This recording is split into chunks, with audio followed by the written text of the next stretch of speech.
আসসালামু আলাইকুম সুপ্রিয় দর্শক, আপনারা দেখছেন রূপকথার গল্প দৈত্যের রাজপ্রাসাদ। আজ দেখুন পর্ব 17। তো চলুন আর কথা না বাড়িয়ে শুরু করা যাক আজকের এই চমৎকার রূপকথার গল্পের আজকের নতুন পর্ব।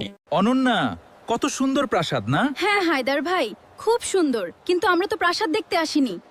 এখন খুঁজে বের করতে হবে সেই গুপ্ত। অনন্যা, সময় নষ্ট করো না, খুঁজে বের করো সেই গুপ্ত ঘর কোথায় রয়েছে। যত তাড়াতাড়ি সম্ভব আমাদেরকে এখান থেকে বের হতে হবে। ঠিক বলেছো বন্ধু, চলো দুজনে খুঁজি। ওই দেখো সেই গুপ্ত দরজা, দেখতে পেয়েছো সাপটি কেমন দাঁড়িয়ে রয়েছে? সাপটি আমাদের সাথে কেমন ব্যবহার করে, চলো এগিয়ে যাই। তোমরা কারা এখানে কেনই বা এসেছো? তোমাদের কি প্রাণের মায়া নেই? জানো না এখানে কেউ এলে আর জীবিত ফিরে যায় না। তোমরা এখান থেকে বেরিয়ে যাও, না হলে আমার থেকে খারাপ আর কেউ হবে না।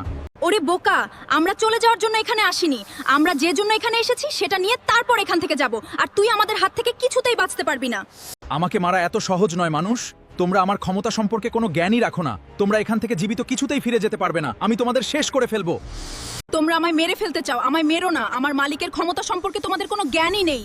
তোমরা আমায় মেরে ফেললে সে তোমাদের ছেড়ে দেবে না। থামো।